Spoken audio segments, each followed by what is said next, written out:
Hey, thanks for tuning in to hashtag Give a Sister a Hug. This is your girl, Author Erica. Today I have my friend SherryB on the line with us, and we're going to talk about mental health today. And I know, ladies, we're going to do something a little bit different because I wanted to bring something different to us because I know some of us are dealing with certain situations, or we may have family members that's dealing with mental health. So I have my friend on the line, my sister, so we gonna talk about this mental health situation. It's not fun, but sisters, we gotta deal with it because we all know somebody or we may be dealing with it and we just don't know. So Sherry, let's get this party started. We was offline talking about the whole mental health and everything about this coronavirus, how this has touched us in so many ways that we can only imagine. And I was telling SherryB, like, I've been crying, like I've been feeling emotions I can never feel, and I'm just excited. It may be crazy, and I know we lost a lot of people in this pandemic, but I'm looking forward to when this is all over, you know. So we're gonna talk about your mental health, and I'm gonna let Sherry take the floor, the stage, and introduce herself, and we just gonna get into this whole mental health thing because there's maybe some things I might know because I'm a little touched sometimes. We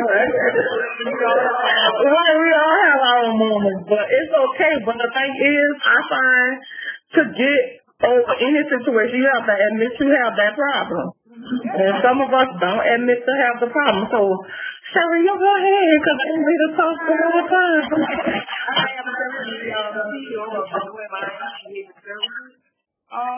And I'm an advocate for mental health awareness. The calling of my life changed really at a young age.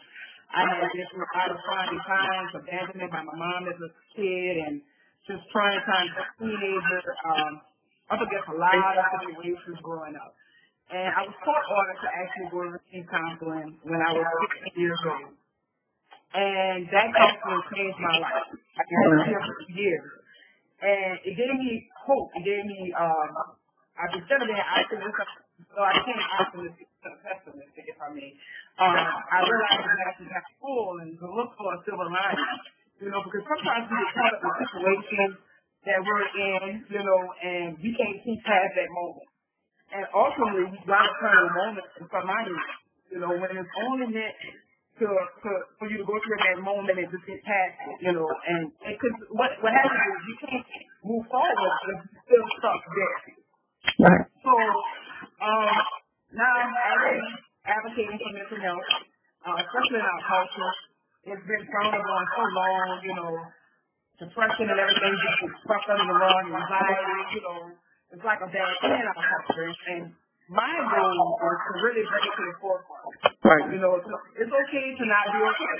Right. You know, and until we really get that, you know, that's when, you know, our mind is out the children. You know, and whatever the mind is, how strong the mind is, the body's going to follow.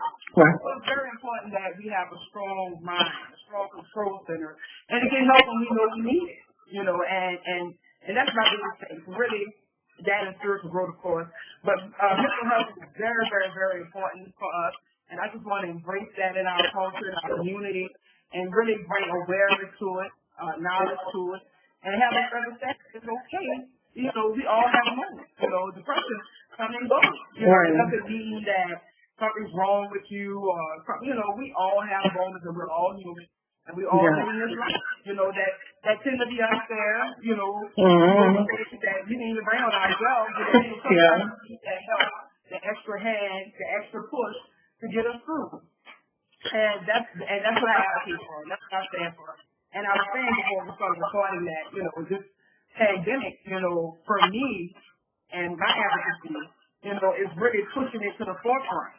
Because we have more people, you know, seeking mental health, you know, realizing that I am dealing with anxiety than ever before. Right. You know, so for me, it's becoming, it's on demand. Right. You know, and I just want us to continue to grow as a culture when it comes to mental health. You know, other cultures got it down pat. You know, they have family therapists, you know, everybody, you know, and they get the help they need to move forward, but that's where I feel we're lacking. Because it was always told that in the black culture, we didn't talk to outside people. We didn't go to the therapist. Like when our mamas was coming up, they went to either they talked amongst each other or they talked to the pastor at the church. So it's like we don't do therapy. And I have did therapy myself. And I think it's awesome. It helps you get through things. It helps you touch things that you didn't know about yourself. Yeah, absolutely. Even when I went through a divorce, I was married for 12 years. And after my divorce, I went to therapy. Because I understand I was going through a grievance, you know, that was a 16-year relationship. And some things, you know, you just can't sweep away a 16-year relationship without getting some necessary coaching along the way. Right. Mm-hmm. And sometimes therapy just really turns out things to you to get you to look at things from a different perspective. And that's what life really is all about. That's what keeps you able to keep moving. Because at the end of the day, if you don't take care of the issues that you have right now, it's going to build up. Right. It's going to build up. And it's going to cause you to be angry, frustrated, and maybe even rob you of your purpose in life. Mm-hmm. It's hard to strive for excellence. Right. You got all this on your shoulders. You know, stuff that you're supposed to be doing. And to be honest, going to living, chances are you're going to go through some things. Right. So, it's going to probably go in. right. It is. It's going to get bigger and bigger and bigger, and this is going to blow over. Then you're basically. You know.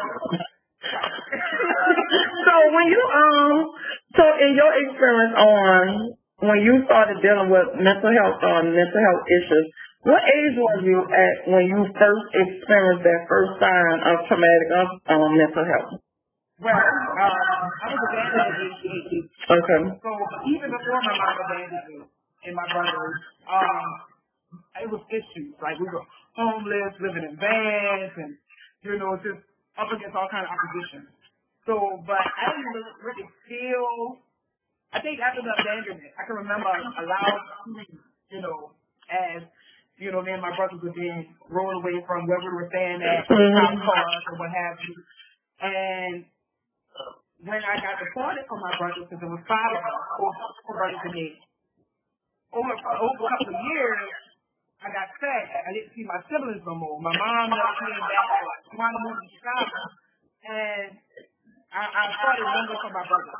Okay. And I started getting depressed. I had suicidal thoughts. And next thing you know, I'm now a teenager. I got hormones. I'm an adolescent now. Right. Everything kicking in. School, I'm fighting, you know, you name it. Promiscuous, you know, you everything you can imagine, you know. And so my adopted mom was having a hard time because I learned how to adopt. Okay. And she was having a hard time with me, so she had to go to the court.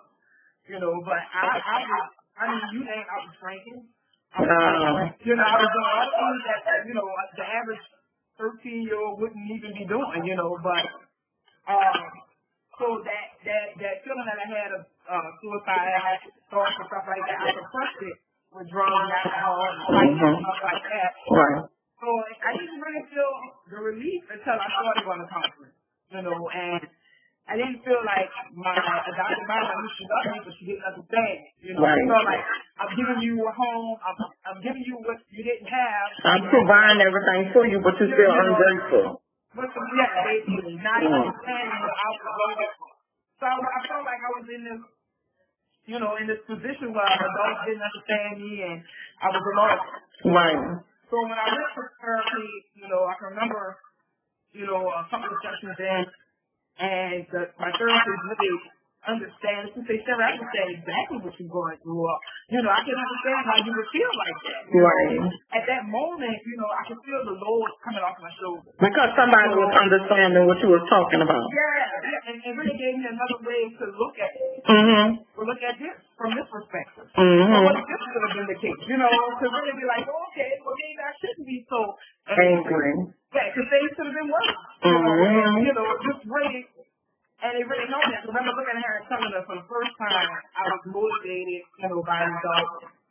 And I felt like I looked at it and told her, I'm gonna do what she do when I get older. You know, you know, and that was the first time in my life was, you know, at that age that I couldn't know what you want to do. But she came through so much for me, you know, like just what you do, you know, and I kind of understand. because I had that white meat, everybody else got their mom. Yeah. But now I understand, a lot of things we go through in life is for a purpose. You need these ingredients to make you who God wants you to be. To grow. I love my children a lot, because of what I did to Right. I have empathy for others because of the things that I endure. I have a lot of love. I'm very kind and gentle because that's what I want to give out. Because I endure from the same. So right. I kind of understand that concept now, but it took me all right. to go through this journey to get to where I'm at now. And I thank God that I am where I'm at right now. Right. And I'm in a position where I can help others. Use my life as a testimony to help others. So what? So in between all of that, were you able to sit down and have that conversation with your foster mother to help her understand what you was going through? Was she open to that?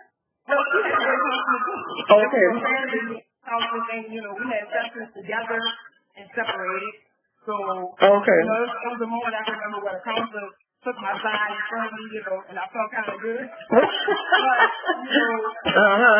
she was rather older. She was born in 1923. So, older people kind of set their ways. Yeah, you live a lot. But ultimately, she understood as well, It's about managing what she's been through, and because I felt like I was letting her down, like she was down with me and her last name, but I'm going through this emotions, right. and they get the best of me, but I'm hurting someone that's loving me. Right. So I really was in a trauma, going through it. So did you get reunited?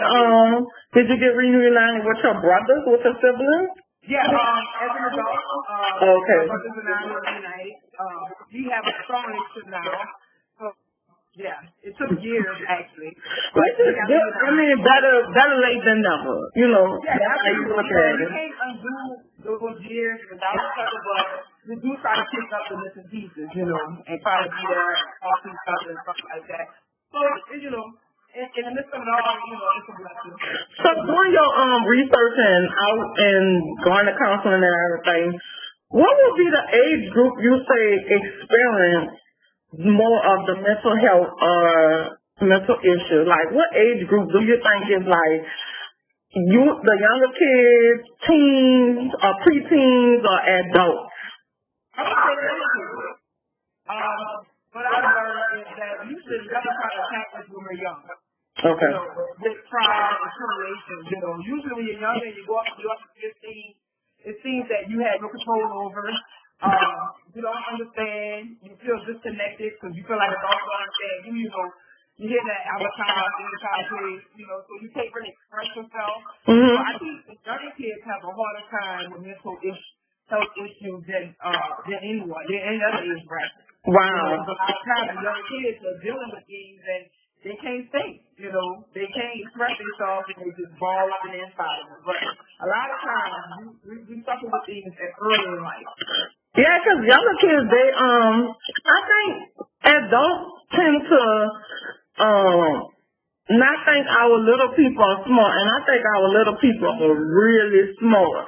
Like we don't give them that thing because they really are smart. They are. I watched my great nephew. Like my great nephew, I was looking for him. He was 8 at the time when the pandemic started, and he was telling me about the pandemic. Like, oh, you gotta social distance, you gotta 6 feet, you gotta wash your hands. So, and I'm like, dang, like we don't give our little people, and I call them my little people because they are like we don't give them the credit that they do. So what are some of the side effects or things that if you have a little person or kid that maybe, what are some of the side effects that you might see that they experience during that time? Like I said, trauma, experience trauma, expression. You can tell they may do bedwetting. They do that in PTSD too, right? Yeah. Okay. They may be reluctant to communicate with other kids or adults. You know, they might seem shy and, you know, reserved, like, you know, there's usually a sign to let you know something up, you know. So I would advise every adult, talk to them, you know, and really, really get close to them and make them feel like they can trust you, you know, to confide in you. You know, 'cause for me, I know that was the problem. I didn't feel like I could confide in anyone. You know? Right. That's what I was about to say. What, like, did you have trust issue, like, when you were coming up? Yeah, after being abandoned by my mom, I felt like I couldn't trust nobody, you know. My mom, you know, Right, if you can't trust her, who else? Yeah, because that's what, you gotta think about it. If you can't trust mama, but damn, who else in this world? For me and my household, I have 4 kids, and communication is key for me. You know, I talk to my kids. I'm more of a feral talker than anything. You know, we can talk to discipline. I talk, you know, more than anything because I know that they are my woman. You know, but I don't do that. I don't talk. Yeah. The communication flowing and not just really look at it like they're kids and they already know. Listen it up and let them. You'll be surprised. You will be surprised at the feedback they'll give you. They're so innocent. When you talk to a kid, you get the real deal. You know, adults know manipulation and things of that nature. But kids are real innocent and they're very smart. So for me, I know how important it was for me to feel like, all right, you know, to talk to someone. Somebody understand me. So that's what I do with my kids. I talk to them. I let them know, hey, what's going on? If I see they've been a little distant, you know, kids sometimes don't want to take your stuff, but let's talk. Right, let's talk about it, yeah. I think communication, I think people say communication is important in relationships. I think communication, period, is important because we have to talk to one another to know what's going on with each other in this world. So I think communication is very important, especially for kids because they kind of, like you said, they kind of shy away. When you start noticing their schoolwork lacking in school participation and their grades and stuff start taking effect. So that is a big thing for kids, you know, just to kind of be on the face. You know, ladies, if y'all notice our kids doing little certain things, you know, like Sherry said, let's start talking to them, no matter what that conversation looking like. They might not want to talk about it. Okay. I got a trick, baby. I got you in the car. Once I got you in this car, it's just me and you. You gotta open up. You know, you don't get tired of me asking you questions, you know, and don't be scared to ask questions. And you know, thinking back on what you just said about relationships, really, our kids are, that's the type of relationship. You know, that's a mother-daughter, a mother-son, that's a relationship. So communication is key in every relationship. So what kind of questions would you ask, like, with your kids? What kind of questions would you ask if you notice that they start doing little things, like, it'll be like, what's going on, like, questions? What's going on with you, you know? I don't just assume, and a lot of times if you just start a little bit, they'll open up a lot, you know. Okay. And, you know, I think to look at kind of the stuff the other day, what's going on? You know, they just try to avoid it, you know. And I was trying, you know, but usually they want to really tell you, you know, what's going on with them and stuff like that. Like, for instance, even once I got divorced, you know, my kids went to, and not just me, because, you know, we all needed that, you know. And I noticed that my kids' grades slipped a little bit. And, you know, my son, he went on the road. He went to school. He actually had his first C, you know. Wow. It was like, wow, what's going on? And, you know, so I knew it was a traumatizing situation for them, too. See, the problem is with adults, we be so caught up on the things we're going through, we don't understand how it's affecting them, you know. But you have to understand, if this bothering us, it's bothering them, too. Right. You know, so that's why our minds have to be strong so we can help them. You know. Right. Gotcha. And what happens is if we don't address these issues and we let things, because I know a lot of people divorce and then go to counseling and stuff like that. I wouldn't recommend. You know, right. It's like before marriage you do counseling. Yeah. You know, after if it don't work out, you're probably to do counseling too. You know. Right. Gotcha. You know, it's just so important that we keep our mental health. Because it's like any other physical. You know, you got annual, primary care visits, you know. You know, the same thing with your mind. You know. Check in with your mind. Check everything. If you know you've been through something. Right. Something traumatic, something that's not normal. You You can't just sit around and think, oh, this not affecting me. Because what happens is you're going to be bleeding on everyone that you come in contact with. Right. So as for this adults, like, what about adults? What side effects or what symptoms that you may notice? Like, we may have a friend or something that making changes. What are some of those things that we need to look out for that our friend or family member or maybe ourselves? You know, we gotta check us too sometimes. We do come out of the ordinary stuff too. So, you know, one of the biggest things is also with depression. You know, depression is sleepable, you know. So if you got a friend, you know, they inside a lot and they sleeping all the time and they just don't have that energy. They're a normal thought, you know, it's chances are they're dealing with a little something, you know. So depression is one of the biggest things, and usually people tend to distance themselves, you know, they get closed off, you know, they don't just don't have that different goal, they don't want to, you know, dress themselves up, they don't care. Or sometimes you may have, you know, alcohol abuse, addiction, you know, even being promiscuous, you know, you got a friend that seems like she's dying around everybody, you're like, well, what's causing this? Hold on, sister, what's going on? Yeah, what's going on? The thing is, it's a reason, you know, it's a reason why we do things. It's a reason why we do everything. You know, we just don't understand, and sometimes things just be routine, but it's something that's causing this routine behavior. Right, this unknown stuff. Yeah, especially if it's not healthy. Any behavior that's not healthy is questionable. Right, to start having that conversation like, hey, you know, what's going on over there? You know, like, and how, like, even for yourself, you know, some things you notice about you that may change that you have to be like, hold on, something not right. But you know, sometimes us as women, we like to tend to say, oh, I'm all right, you know, like we kind of downplay stuff, but in turn, we need to check in. It's okay to check in because nowadays with everything going on, we moving and we just trying to figure things out. We're trying to see how this going and things, like I said, myself personally, you know, in June, I felt like this pandemic was, okay, we getting a little better, but then we turn around and we hate it back. So now it's like, okay, I'm a worrier. And that's something that I have to work on myself, or just worrying about everything, just let God handle this. But, you know, we have to check in with ourselves. Self-check is very important. So what are some of the things that, you know, what would you advise? And just say you in this situation, you notice your friend going through this. How would you approach her on that? Well, you know, what is the field this week? Okay. You know, like, she was worrying, like, exactly, she just used that about anxiety. Okay.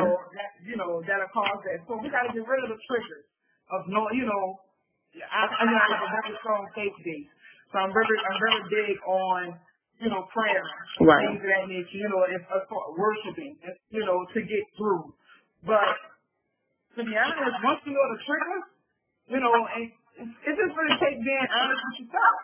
Okay. So you know, this makes me feel like this. So let me find my happiness. You know, if I think about this too long, I'm gonna start getting sad and depressed or whatever. Maybe I shouldn't think about that. Maybe I should, you know, even if you gotta get a snowball or something, you know. Right. You know, we have to be willing to self-medicate ourselves, you know, put ourselves in a better position. If you know you're dealing with a little depression and anxiety, I wouldn't advise you to get depressed, you know, because that's just going to make it worse. That's just going to suppress it.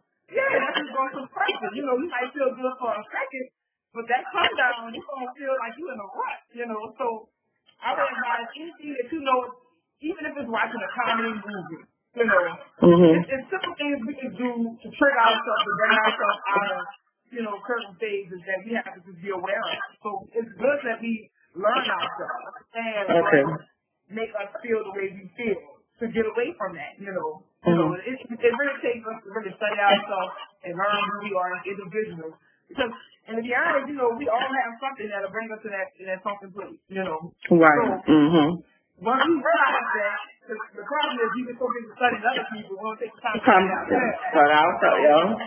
Once we realize that, it's like, okay, well, I know I need to stay away from that way of thinking. Or Mm-hmm. even certain people and places. You know, every time I go around there, I feel funny after I leave. You know, it brings my spirits down. You know, and stuff, you know, stay away from that because you don't need nothing that's going to bring you down. You need everything that's going to be uplifting in your life. Right. You know? So, you know, because I believe that we don't have to have medicine, you know, to help us with depression and anxiety. And you know, some of the chronic cases of mental illness, that's different. But depression and anxiety, that's something that we can control within ourselves. If we just change the way we think. You know, if we can Everything change our self-healing. right, Mm-hmm.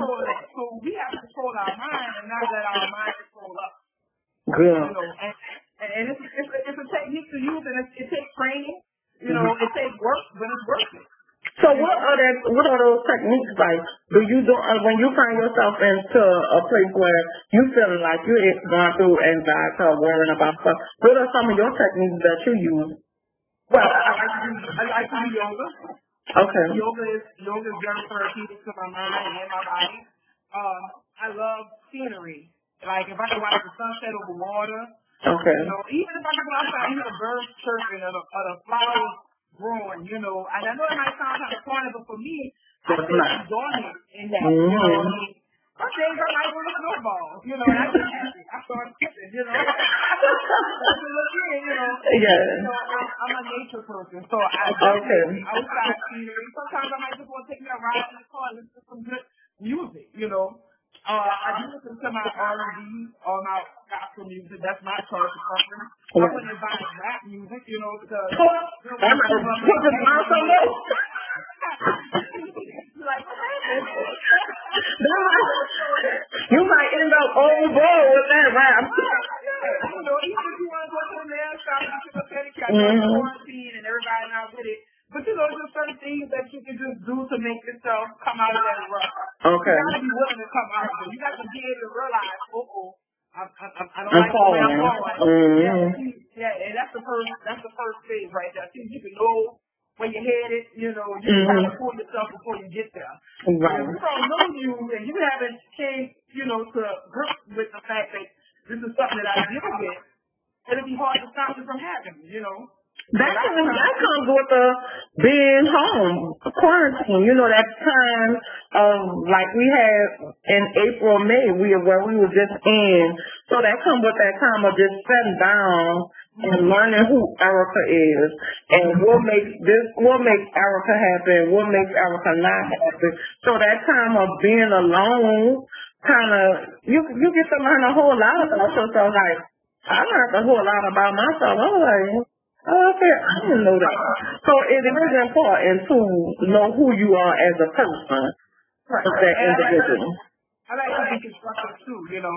I have to think like, if it ain't fixing my problem, that's not where I need to be dwelling at. You know, sometimes like, for instance, if you worrying not going to help solve nothing, you know. So I like to get to the root of issues. So I like to get away from things that just taking up space. You know, like a worrying on a situation. Opposed to figuring out, okay, this is what I'm feeling. What can I do to get rid of this feeling? Right. What can I do to rid of it? I don't want to just put no Band-Aid over it. I won't get rid of it. I want to get to the root of it so I don't have to worry about getting back to this turn again. Right, gotcha. You know, and that's the main thing right there. You know. Right, so that's when my biggest worry came in when I seen things was coming back. And I try not to even watch. Me and my mama don't even watch the news about it.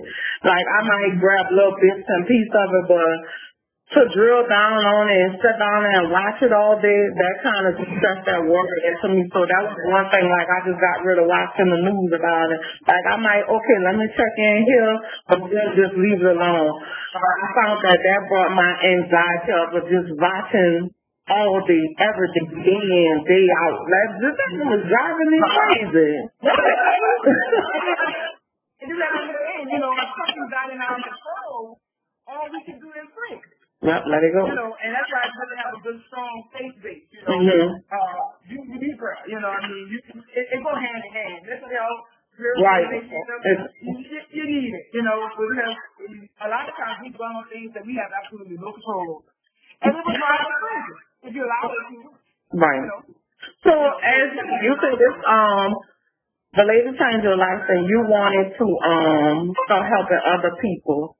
And I know this is something new for you, so what are you looking to bring to the future? Like, what's the future looking like for your mental health organization right now as far as helping people? Or what are you doing? What are you working on now? Okay, so I'm currently working on my own behavior services, renewing mine. Besides my videos I put up on social media, you know, I try to give little glimpses of ways people can change the way they think. You know, my biggest goal is to really help our culture really get out of this sweeping this from under the rug syndrome. You know, really address things that are happening in their lives and in the community. Ultimately, I desire for our culture to come together stronger. You know, not alleviating crime all the way, but some of the crimes to simmer. Some of this alcoholism and drug abuse simmer once we start addressing the issues that are really at hand. And that's my biggest thing, along with ultimately in long term, I desire to help out with homelessness, you know, in the city and things of that nature because of mental health, you know. So for me, I just want to bring awareness to our culture, you know, letting everybody know it's okay to not be okay. You know, seek the help that's needed. You know, I will have my services ready at the beginning of the year. But even if I can't give you what you need, I will refer you to someone that can help. You know, I'm all about just that mental growth and having people understand how important it is. Right. So your mission is to get our culture to know it's okay. We're gonna be. It's okay to be okay for a while. Right. But know that you can come out of that. Yes. And get help. So, what were some of the things that you would have for some of our ladies that maybe out there, you know, they're looking at this and they might be saying, okay, I need to check myself. What are suggestions or any positive things that you have for them that they can start just being on the lookout, either with themselves, their friends, or kids? Well, I would say if you know you have anger issues, I would check that to be like, why am I so angry? You know, what it is that's really bothering you. You know, if you know you have a hard time in relationships. Okay. You know, a lot of times it be, you know, things from our past that we just really haven't gotten, you know, we just swept under. So sometimes we have to dig that stuff out. You know, really do a soul check. You know, really, you know, to understand, you know, why I do this. You know, to really do that evaluation that's necessary to understand who you are, you know. And because to be honest, you're not good for no one else until you're great for you, you know. And the problem is, even our kids or our husbands or whoever we may have, you know, we can't be all that we can be to them if we neglected ourselves. So I would do a soul search. What are some areas in my life that I want to change? You know, how can I be better? Because you know, that's my daily issue is I desire to be a better version of me every day. You know, and I challenge myself to that. So, you know, what are some things that I can do different in my life as an individual to make me better? That way I can be better to those that are around me that are affected by me.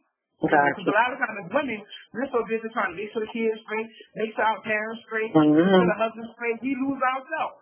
And to be honest, if we ain't good, then they can't be good. Everything gonna fall down. Right, everything gonna fall down. So we have to make sure we are strong, you know, and together mentally before we can take on all the responsibilities and roles that we tend to play in life, you know, basically, you know, and to be honest, we should want that. Because we want to be there for these people, we want to be there for our kids and our husbands and our parents and stuff like that. We want to give them the best that we have. Right. And only we can give them our best if we are our best. Right. Giving ourselves our best. You know, and so it starts with self-love, you know. It starts with loving ourselves first, and once you know how much God loves you, you're going to take that time to love on yourself just as much, you know, and that way you can give it out. You know, I can't give you love if I don't have it in me. I can't pour from an empty cup. Exactly. So, we have to make sure that we're good first, and then distribute all that we have, because we're natural nourishers, you know, it does our heart joy to help others and, you know, nourish our kids and things of that nature. That pleases us. But if we want to be effective, then we have to make sure we great first, you know. So that's what I would advise. Right, and that's why I come up with sisterhood. Like, we need to pull together more, work together and just be supportive of one another. So I'm thankful that you took the time out to share about mental health because I had someone talk about PTSD too.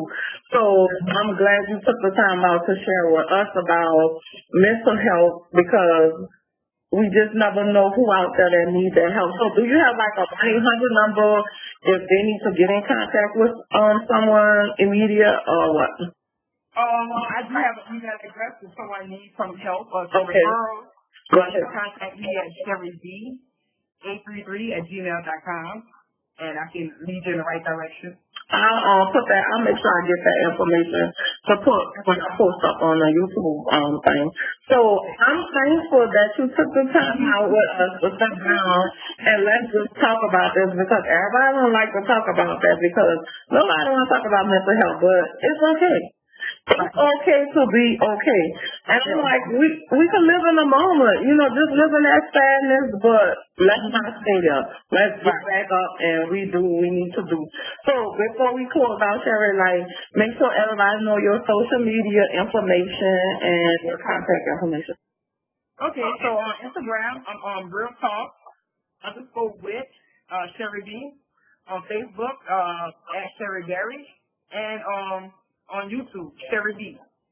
And you can also, she's gonna be on the Girl Talk, Give Us a Stuff Hub Facebook group too. So she gonna and also post up things on that too because we also need that support. Never know who needs that. So I want to thank everybody for tuning in to Give Us a Stuff Hub, and just know that you're not alone.